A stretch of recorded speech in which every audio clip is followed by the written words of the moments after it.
Hello and welcome to Tea is Good, Books Are Better, the podcast where we drink tea and talk about books. I'm Raven. Jess. Can you say it again? Jessica. Again. Jessica? Are you just saying your name or are you saying I'm Jessica? I'm saying I'm. I'm not getting the I'm at all. Every single time. My name is Jessica. I've been doing this forever. Oh, why is it like that? Did it pick it up this time? Yeah, it did. Okay, good. Are you saying I'm like away from the mic or like really quiet? I'm Jessica. Okay, I heard it that time. That's all I'm doing. Weird. Yeah. It don't think it like me.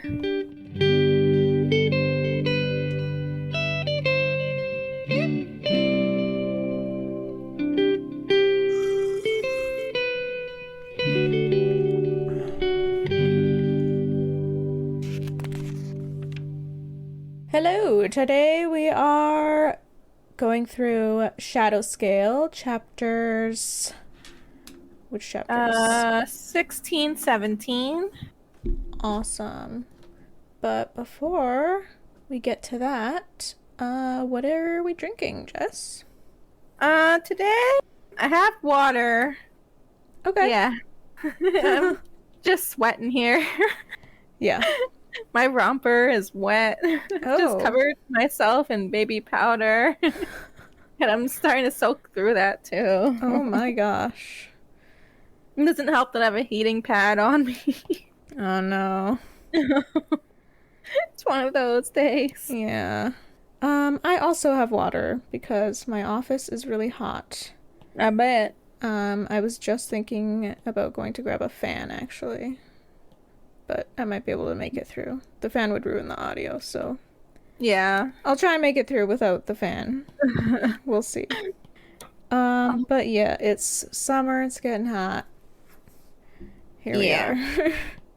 It sure is. Okay, and where did we leave off? Seraphina. In chapter 14, they arrived at Porphyry and met Abdo's aunt. Seraphina gets a new nick and learns from Griselda that Lucian and Commandant are coming to Porphyry as well. And then in chapter 15, Seraphina and Ingar go to the library and spend the day there.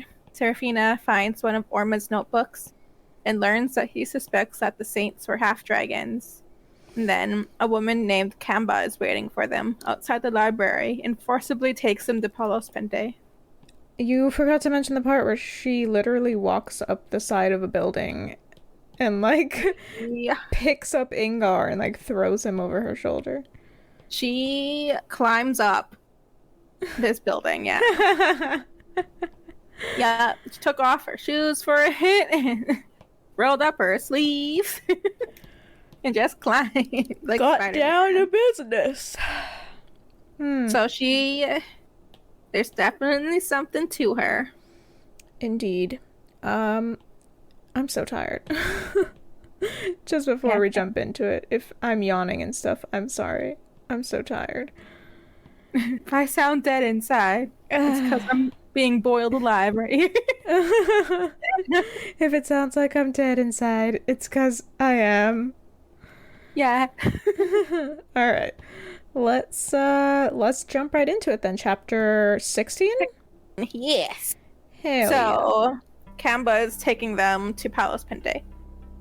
So they arrive at a couple of temples. The Temple of Lokis of Autumn, with the grim goddess of relentless necessity, and the Temple of Chakon of the Spring, the merry god of chance of fertility.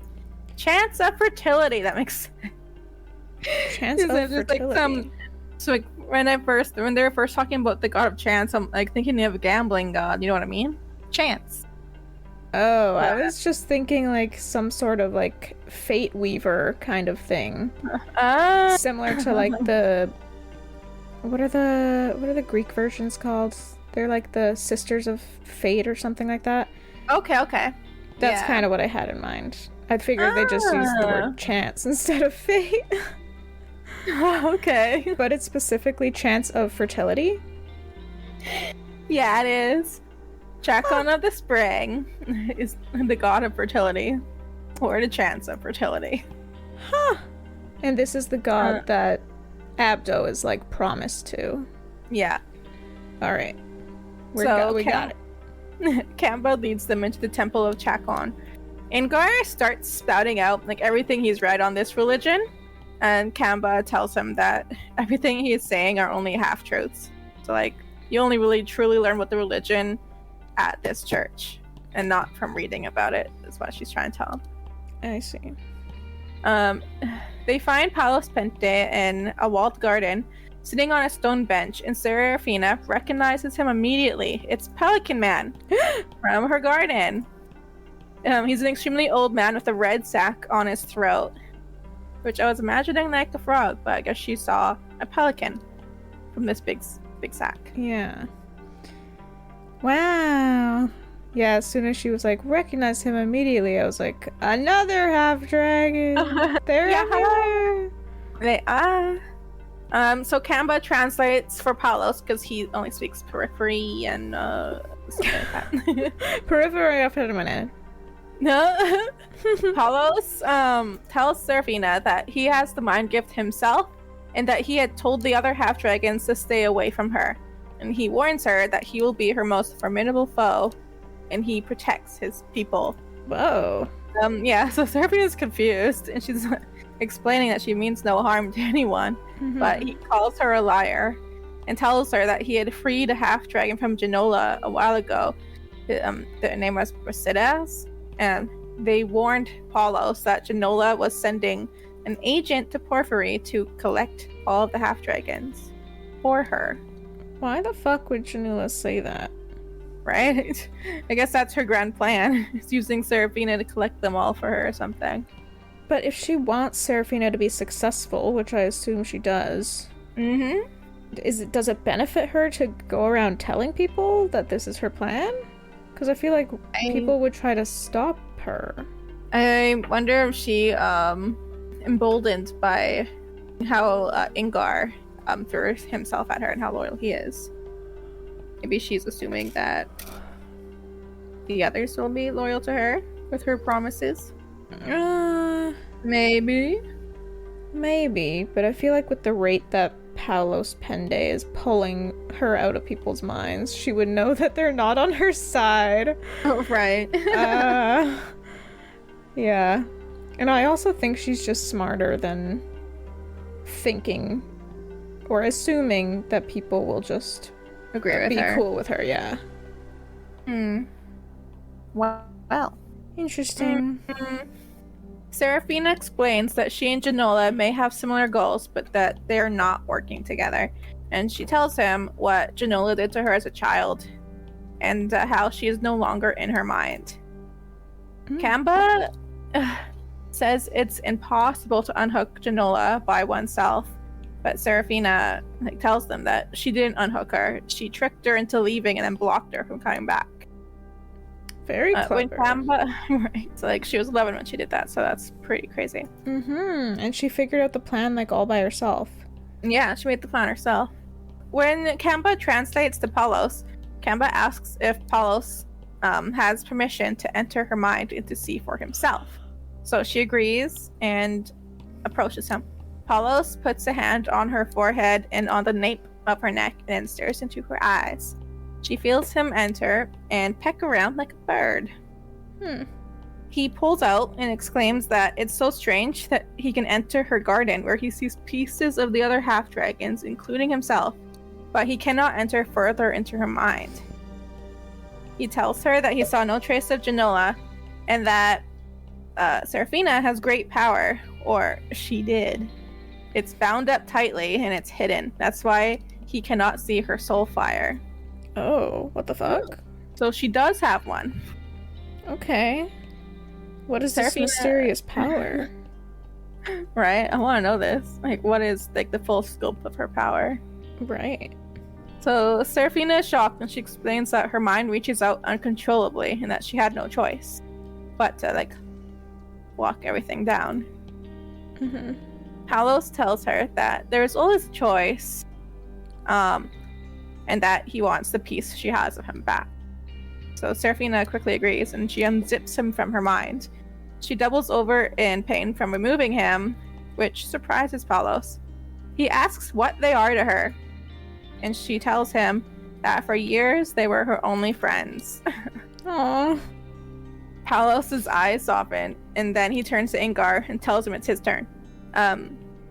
Kamba points out the 2 mind fires in Ingar's head, and Seraphina is now like confident that Kamba is a half dragon as well. Right, because she can see. The mind fires. But as a reminder, she can't recognize, or she doesn't recognize Kamba as someone from her garden. Her garden. Yeah. Ingar begs them, saying that he's nothing without Jannoula and that he will die without her, and he cannot exist in this world without her support. Oh my.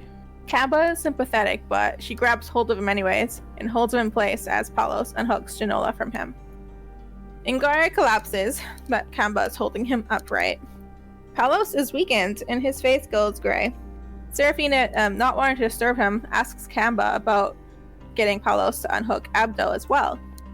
As soon as Palos hears Abdo's name, he starts to rant. Quietly at first, but getting louder and louder as he gets angrier. Kamba tries to calm him, but he gets so angry that spit is like flying out of his mouth as he shouts. Jesus. Right. And then he like shouts at Seraphina and Goretti that she'll never take the other half dragons from him. What the Seraphina, right. Seraphina recoils at his anger, and as he's about to start another surge, Kamba ushers him out of the room. Kamba explains to Seraphina that Palos is over 200 years old. Huh? God damn. Wait, do half dragons live longer than people? I have no idea. I only know as much as Seraphina does, and I don't think she knows that much. Because she was the only half dragon she knew until recently, right? Yeah, until like the end of the last book. Yeah. Okay, because that would be crazy if she just fucking lives till she's like 500 or something. Right? Over 200 years old and can no longer contain his anger when he is tired. Especially if the subject is Abdo. Apparently, Abdo broke his heart when he refused to be his successor. Abdo was the only half-dragon to have as powerful a mind as Palos Pente. So this is the whole reason that he's pissed about Abdo. So you're has like a big grudge. Be his successor. Yeah. He wanted to train, and I guess that's what they mean, that Abdo belongs to Chance, maybe? Oh, yeah. That could be it. That he's supposed to serve in the temple. Yeah, he's supposed to be the next, like, leader of this temple, I suppose. Alright, so my theory about him having a weird, creepy connection to a god is probably less creepy than we had thought. Right? Yeah. Wow, we're really looking for the conspiracies here, huh? Or is it just me? Well, he was being sus for a while. They exit the temple, and Kamba explains that Ingar is going to need her help with the recovery and to help dissuade him from inviting Jannoula back to him. So she asks Seraphina permission to take him to her home to look after him, and further explains that she knows what it's like to recover from having Jannoula stripped from the mind. So Seraphina agrees, and she realizes that she is recognizing Kamba's voice. She tells Kamba that she knows she's half-dragon as well, but she's never seen her before. So Kamba tells her that they have in fact met before. They met when Kamba was on top of a mountain, throwing crates and screaming. I remember. I remember you. She was born in a masculine body and has since learned of her proper gender. Seraphina asks for her pronoun in Porphyry and as a sign of respect, and Kamba tells her that it's emergent feminine. So Seraphina is pleased to have finally met Master Smasher. Wow! Yeah! A trans character, I love that. I was waiting for Master Smasher 2 after that, like, description of Master Smasher. Like, that whole, like, I don't know, like, half chapter that was of this dream that she had. Yeah. Or vision that she had as a kid of Master Smasher. I was really intrigued to see where it was going.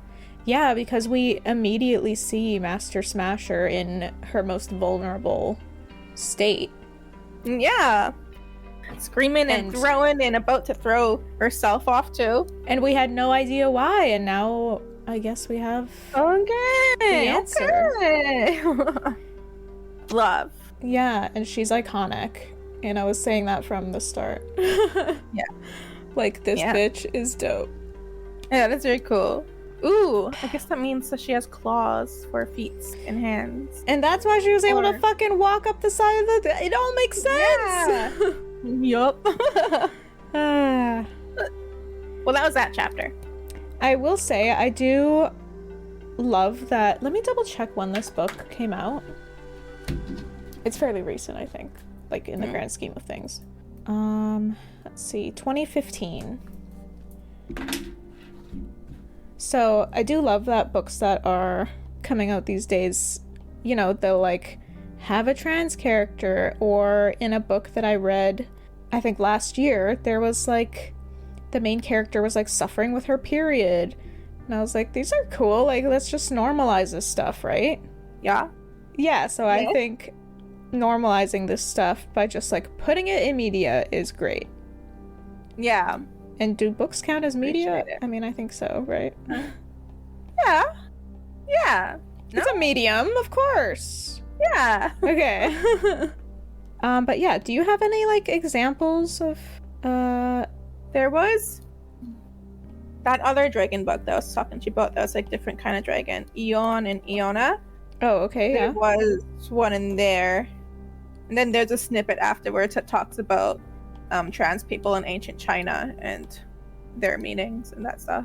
Oh. Like, historical views of trans people in ancient China, that the ancient Chinese. Was that series based in ancient China? Yep, it is. It's like fantasy ancient China. Right. That has dragons. Got it. Yeah. Cool. Yeah, I love it. I love representation, and J.K. Rowling can eat shit. All right. He can. Remember that first. Palos Pende being Pelican Man is pretty significant. Yeah. So we've met Pelican Man and Master Smasher now. Yes. Should we call her Mistress Smasher now? She can still be a master. True. But can she be a smasher? Well, I think so. Reminder, we watched her walk up the side of a building and throw a man over her shoulder. Yeah, no problem. Cool, yeah, okay. And, I guess Pelican Man kind of... His personality caught me by surprise. Did it? Yeah, I mean, I think maybe I expected someone more shy? Like, maybe some of the other half-dragons have been kind of shy, so maybe that's what I expected. Yeah.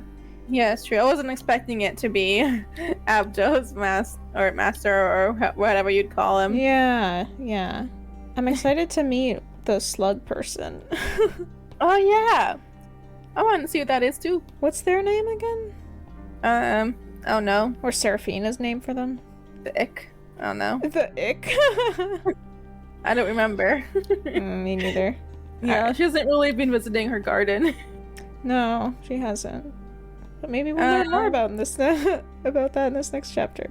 Oh, mayhaps. Alright, chapter 17. So, it's night when she makes it back to Naya's, and she decides to check on Abdo. When her eyes adjust to the darkness, she sees that Abdo is staring back at her. She asks him how he's doing, hoping that she's talking to Abdo and not Jannoula. He doesn't answer right away, but then admits that he's been feeling a lot worse in the past couple of hours. Like she's been waging a full assault on him. So it's probably her being ripped from Ingar is what probably caused this. Oh, that makes sense, because she's super pissed now and like trying to get back in with the Yeah, group. she's making sure she at least has someone, so she's now going after Abdo. Yeah. He begins to weep as he tells her that he cannot sleep or move for fear that he'll lose concentration in fighting her off. Like, Jesus. she's gone like that far. Seraphina begs him to let Palos Pente remove her, and Abdo finally agrees that he's got her now. Like, he has no chance. other choice. Yeah. Soon, Abdo, like, comforted by Seraphina, he eventually falls asleep holding onto her hand. And then she falls asleep on the floor next to him. She awakens in a panic, realizing that she's forgotten to tend to her garden again. So she checks in on it, and it seems like it's shrinking. Still. So she wonders if it's shrinking because she's not tending to it, or if it's always been small and she's only just noticing it now. So she sets up 2 large standing stones to keep track of the garden, just to make sure if it's actually shrinking or no. So she like measured the distance between them. Yeah, she thinks just a specific distance between them. That morning, a bunch of Abdo's family congregates in Naya's main room. Naya introduces Seraphina to all of them, and apparently Naya told one of her sisters about Abdo, and now the whole family is here for him. Wow. Yeah. Gossip spreads fast. Yeah, in this shit. camp. Naya dismisses her from the house because they're having a family meeting. But before she goes, Seraphina tells Naya that Abdo finally agreed to go to Palos Pente to remove Jannoula, and Naya agrees to bring Abdo to him that day. Good. So I think Seraphina, I think my suspicions of Abdo are finally starting to fade. yeah, same. Yeah. Maybe he's just a good boy. Maybe he is just a good boy, and maybe we're psycho bitches for thinking he could possibly be evil. He was sus. He was. Fuck it. He was fucking sus as fuck. He is so sus, but I guess we can blame it on him being a tween. Yeah, just having the toad. Just having the toad. As Seraphina leaves the house, a messenger boy runs to her and hands her a letter. It's from Kamba, telling her that Ingor is doing good and that if Seraphina can bring his things and books to occupy him, so he's not so bored, and might get tempted to invite Jannoula back. So Seraphina doesn't want to interrupt the family meeting, so she just heads to the library instead, with a book in mind to give to him. So she goes to Orma's book and tucks it under her tunic. So I guess she wants Ingor to read about Orma's theory on the saints. Yeah, I think she's hoping that Ingor will be able to translate it or decipher it. Oh, that too. Ooh. Yeah. Okay. Seraphina approaches a couple of librarians and describes Orma, asking if they've seen him. They have not, so Seraphina then asks where the dragon exiles hang out in the city, and they tell her that they all live in Metasari. For clarity, she describes Orma as a foreigner who looks like her with pale skin. Yeah. This will be important later. She may have said, like, moody or something, too. Right, because, like, the level of politeness is different, I guess. Yeah. In Gorod than Porphyry. Yeah. I guess in Gorod they're more tricked. Right. Seraphina thanks them and leaves. She goes to Kamba's first to drop off the book. Kamba apparently though had taken Ingor to like a math club, so Seraphina plans on coming back with Ingor's stuff the next day to see them. And as she leaves, she hears scrabbling above her on the roof tiles. She sees a tiny woman with rings for arms crouched on the roof. She recognizes her as Miss Oriri from her garden and says hello. What the heck? They're everywhere. Right? They're all coming to say hi, I guess. Yeah. The little woman stares at her and then takes off in flight, elegantly soaring away. So this one flies elegantly. Not like a chicken. Not like a chicken. Seraphina arrives at Metasari, but she doesn't see dragons anywhere, just, more peripheries. She eventually asks a vendor selling soup where the dragons are, and just gets a foreign fool in reply. A man comes up behind her and introduces himself as Lalo, tells her that all the Peripheans around her are dragons, including him. So Seraphina realizes that she had a weird assumption that all dragon human forms are white, because in Gord they're all white. How silly. Yeah. So she asks Lalo if he knows Orma, and he does, but he hasn't seen him for years. Currently, he went to school with her mother. Not Dragon helpful, school. bro. She asks about Escar, and he knows that she's in the city, or she's been in the city, as she's been talking to the other exiles into going back to Tanamut. He starts talking about how he was exiled, and he brings up mind pearls in his story. And Seraphina zeroes in on Orma's pearl ring on her pinky finger, realizing finally what it is. Did she? Because I thought she looked at it and hoped it or wished it was a mind pearl, as if she thought it wasn't.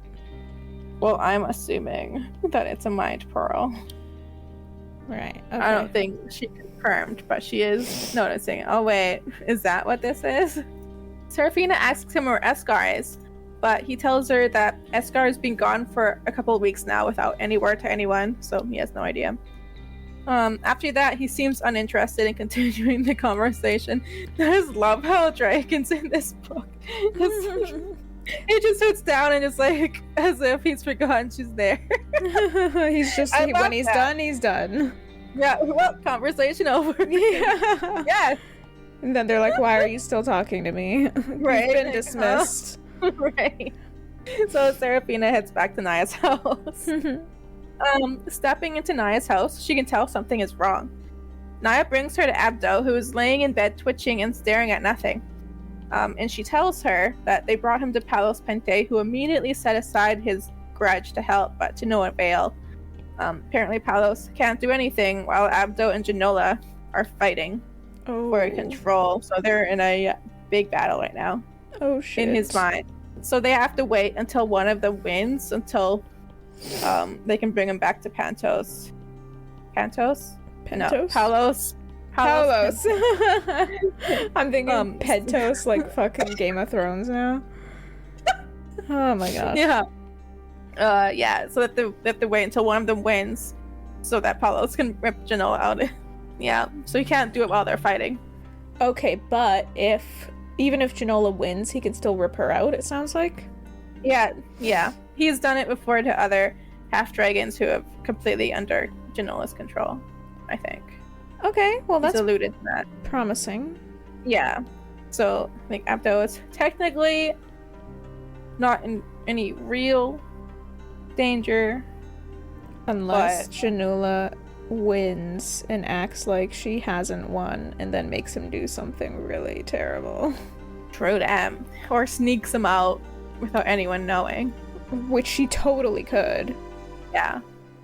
He's a speedy little guy. Yeah. Slippery, one would say. Yeah. And then the chapter ends with Seraphina and Naya dabbing him with a sponge. Because he's sweating. Okay. Fighting hard to keep his body and mind. Yeah. I'm starting to feel for Abdo a bit. Well, he's just a kid. Yeah. Damn it. Gosh darn. Technically, so is Seraphina. If you think 16 is not that old for a kid. Of course it's not. Adult. 16 is a fucking baby. It is a baby. They're all kids. No, they're not. Most of the dragons are, half dragons are grown. Yeah, I think so. Any standout moments in that chapter for you? Chapter? Just other than the mind pearl. Right. I was wondering what the heck that ring was. I'm pretty sure it's probably a mind pearl. Yeah, I mean, even if she doesn't think it is right now, it still could be. Or maybe she does think it is, and I just misread that bit. Yeah. Yeah, I want to see what Orma has to say if it is a mind pearl. Can you remind me what a mind pearl is? It's like a memory? It's like a pensive. Okay, so a memory trapped in some sort of object. Yeah, and she can I think she can invite it in. She can somehow see it. I don't remember from the last book, but she got her mother's memories through these mind pearls in the last book. Right. Yeah, and she learned about, I guess, how her mother loved human culture or whatever. Something like that. Music. She loved music. Right. Mm-hmm. I guess that's it for our chapters. But before we move on, I realized something that I wanted to ask you at the start of the episode, but I forgot. Just because I thought it was funny to bring this up. When you were here last weekend, I think it was, I told you how I have trouble kind of describing what my novel is to people, right? Yes. So I had, like, asked ChatGPT, help me out to figure out how to talk about my novel. And then I read that, what it gave me out to you, a version that I had edited and, like, updated. And you said, whoa, that actually sounds like a real novel? Yeah. What? Huh? Like it sounds like it would have, like, actually been on the back of any book that I would have grabbed at the store. Right, but I think the implication is that you didn't think I would be writing something that would sound like a real novel. I didn't mean it that way. I just mean it sounded professional. Okay. Alright, because the impression I got was that, like... Yeah. Wait, that sounds like a real novel? It sounded pro, okay? Okay, well that's probably thanks to ChatGPT then. Yeah. Thank you, AI. Thanks, AI, for making my book sound professional. Sounds good, you know? It sounded intriguing. Oh, well, I was interested. Oh, shit. Yeah. Like you'd read that and maybe you'd pick it off the shelf and... Sounds like a good synopsis. Yeah, if I was in the mood for fantasy. Sick. Love that. So they did a good job at selling it at me. Selling it to me. Awesome. That's cool. I went to see Mac and Bahram and Ocean today, and AI came up, and so I mentioned this thing and showed Bahram the synopsis, and he was like, I might actually want to read this.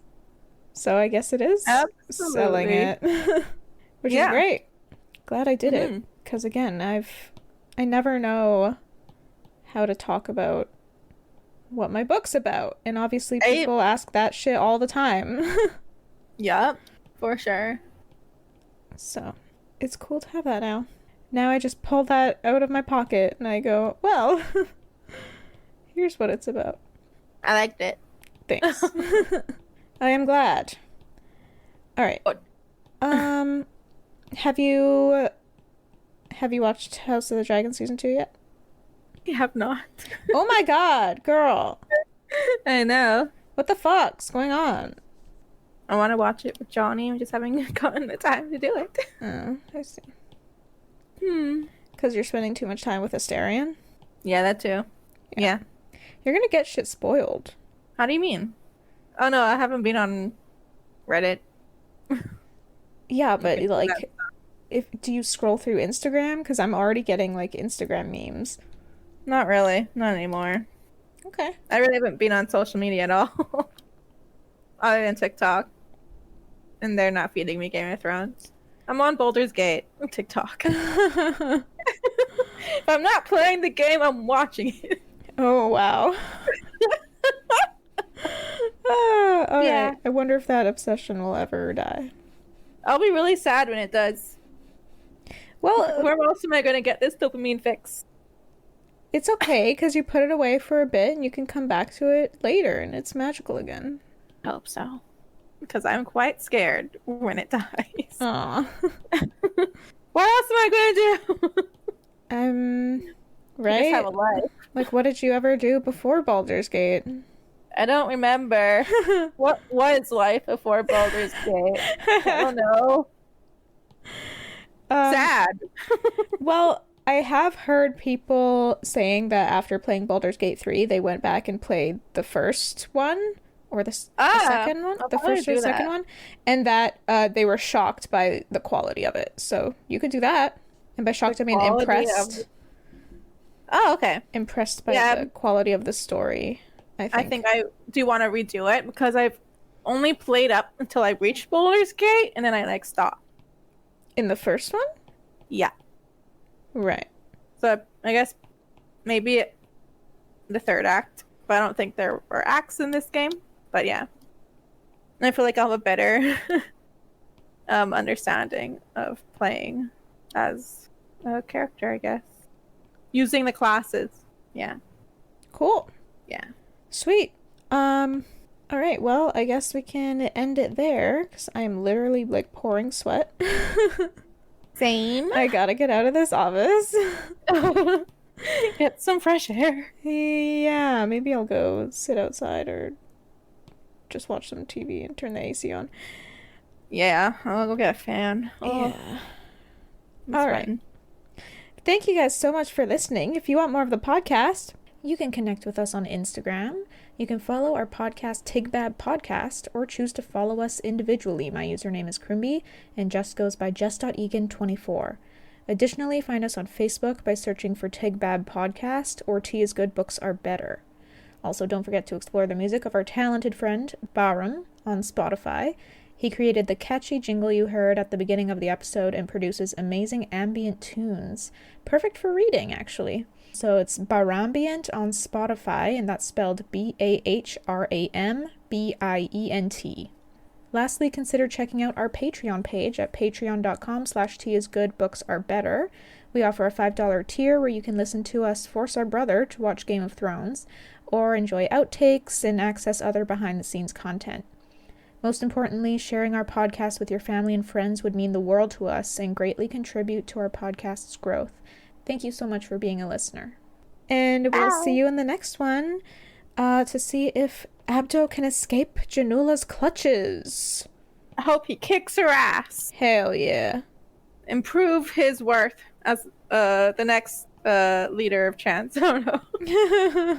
I don't think he wants to do that. I don't think so either. All right. Thank you again for listening. Bye-bye. Bye.